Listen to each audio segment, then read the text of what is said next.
Jay here, the No Spoon Podcast. Thank you for checking out my channel. If you like what you see, go ahead and subscribe and turn on your post notifications so that you don't miss out on the latest content. Also, like and share with as many people as possible. And if you got an opinion or something that you just want to add to the conversation, I want to hear about it down in the comments section. Until then, enjoy the video.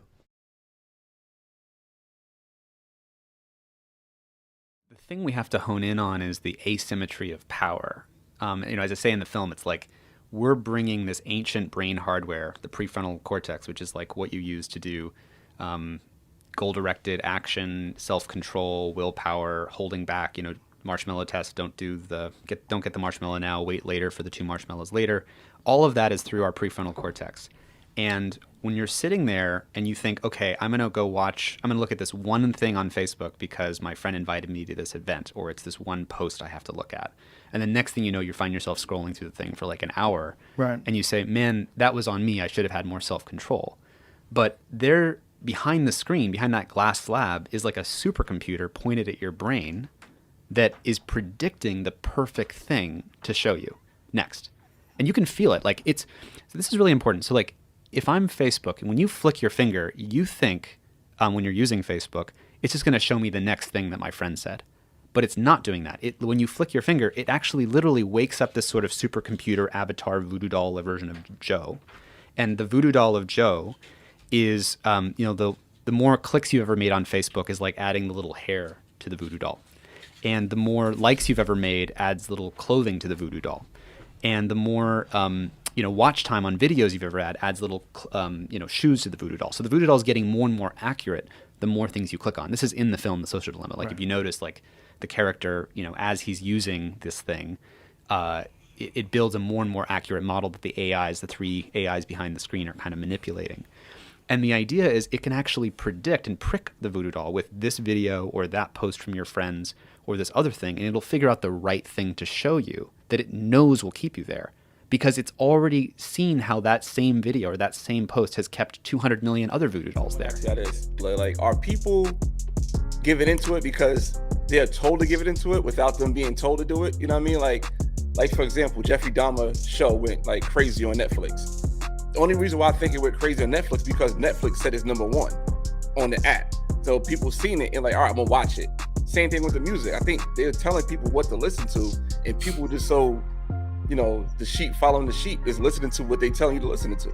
I think that's something pretty big into it too. Same thing with, like you said, technology. You look at your apps, they tell you what to look at. Like, all right, you like this, we telling you what to like, and you start liking it. I think the algorithm really got a lot to do with it as well. Yeah, I definitely think that that's why I'm saying like we could say that two things are right at the same time. Like, They definitely have an agenda to manipulate what it is that you see and what it is that you like and what it is that you kind of that you indulge in. But at the same time, like at what point do you say, just because TikTok said that I'm supposed to be, everybody on TikTok doing these little weird dances don't mean I gotta do it. Yeah. You know what I mean? Like, so I think you are right in the sense that there are there is an agenda to try to manipulate people's views and how they see things and what they put in front of you. I think that's true. But I mean, can you? Here's another thing. Like, can you blame them for that? Well, I can't. That's their business. You know what I'm saying? That's their business. So like, I post certain things. I understand what's going to get more traction because I understand the business of social media. So it's like, all right, social media is with favor to me if I post something that's like a ha stupid ass joke. If I post something that's thought provoking, it won't get those type of views because they know that the stupid stupid ass jokes is going to go more viral, and that's going to get more views, and that's going to pay more. So it's like you playing into it as a creator. So as an artist, as a content creator, you want to play into what pays, and that's what they'll keep doing. And like you said, like the people who running it, like you said, hip hop, Leo Cohen, or you talk about social media, Mark Zuckerberg, they're going to push out what people want to, what's easier for people to make, I guess. Because if you're an artist, it's harder for you to make music that's conscious, I guess. But if you want to just be some ratchet ass rapper, it's easy for you to make music because everybody else is doing the same thing. Everybody using the same beats, same flow, same cadence, same topics. I mean, you're just gonna go where the money's at. Right. But even as a consumer, there has to be some kind of buy-in with the consumer as well.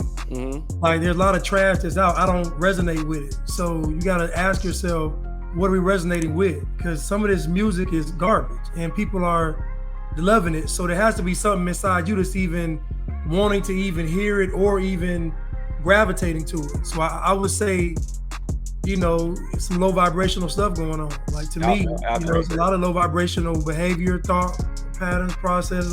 I'm on TikTok. TikTok is crazy. Like it's just doing it's just doing anything on TikTok, literally just anything, and it's going viral. So it's just crazy. So I think it's a number two. I think half and half. And you know, we putting it out. We know what you all want as well.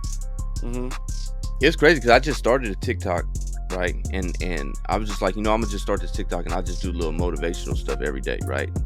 And I'm not really putting anything else up. But I was tripping, like I didn't really start following anybody. I didn't really start doing anything. But the things that they was feeding me, it was like all like half naked women.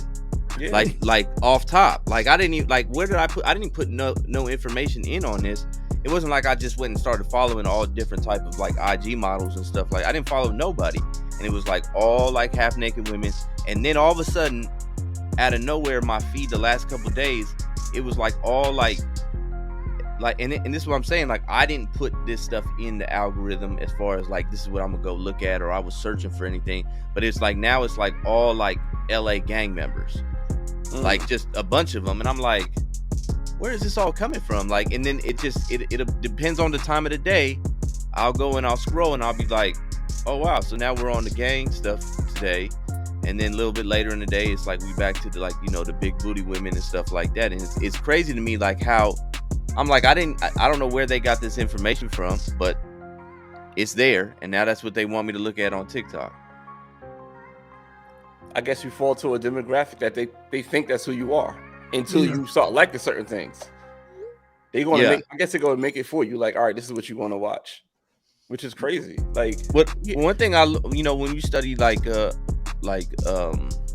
you know, when you start studying like YouTube and how to like get views and how to get, you know, market your stuff, like you start to really realize that the algorithm is kind of just set up to cater to the viewer, right? So like if I go to your channel, Blanche, and I watch a bunch of your videos, then the next time I jump on there, it's going to be I'm going to see more of your videos, and I'm going to see videos that are similar to yours. You know what I'm saying? And the same thing with this, like, it's kind of like, you can't really fault them. That's kind of the thing that I'm thinking about. Like, you can't really fault them to a sense of they're just marketing the product to who wants it.